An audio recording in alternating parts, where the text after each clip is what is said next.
திருநீற்றை பற்றி யாரும் சொல்லப்படாத உண்மைகள். திருநீர் என்றழைக்கப்படும் சாம்பல் தான் இந்த பிரபஞ்சத்தில் முதன்மையானது. எந்த ஒரு பொருளும் தொடங்குவதும் சாம்பலில்தான், முடிவதும் சாம்பலில்தான். இந்த உலகம் எப்படி தோன்றியது என்று பார்த்தோமையானால், அறிவியலின்படி எந்த ஒரு பொருளையும் எரிக்கும் போது அதிலிருந்து சாம்பல் கிடைக்கின்றது.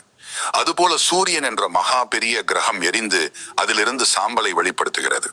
அதை நாம் காலையில் சூரிய ஒளியில் சிறு சிறு துகள்களாக மனித கண்களால் காண முடிகிறது.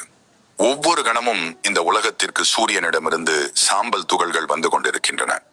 இந்த சாம்பல் துகள்கள் தான் பல 100 ஆண்டுகளாக அண்டத்தை சுற்றி சுற்றி தனது பாதையை நிர்ணயித்து ஒன்றுடன் ஒன்று இணைந்து சிறுக சிறுக பெரியதாகி பூமி போன்ற பல கிரகங்களை உருவாக்கியது. இந்த பிரபஞ்சத்தின் ஒவ்வொரு இடத்திலும் சாம்பலே நிறைந்திருக்கும்.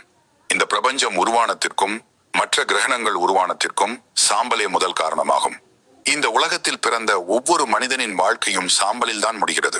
இத்தகைய தெய்வீக தன்மை வாய்ந்த சாம்பலே முதலுமானது, முடிவுமானது என்பதை ஏற்றுக்கொள்ள வேண்டும். சிவனை உணர்த்தும் சாம்பல் எந்த ஒரு பொருளுக்கும் நிகரில்லாத தனித்துவம் வாய்ந்ததாக உள்ளது. இது போன்ற தகவல்களை தெரிஞ்சுக்க சப்ஸ்கிரைப் பண்ணுங்க, ஷேர் பண்ணுங்க.